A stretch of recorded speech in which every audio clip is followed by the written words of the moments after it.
naga shigar taki ta burge ni. Kika amince zan yi murna, naga murmushin ki zai raya ni. Kada shiri na dai ki rusa, tunda da ban san ki ya huda ni. Kika mammara ba zan yaba kyauta, san rama dukkan halacci.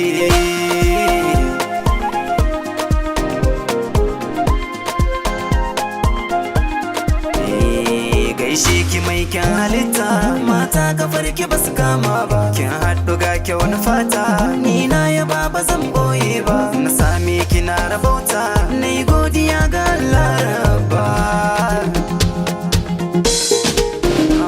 Na rasa ki ne ba zan jure ba, san rayuwa cikin kadaici.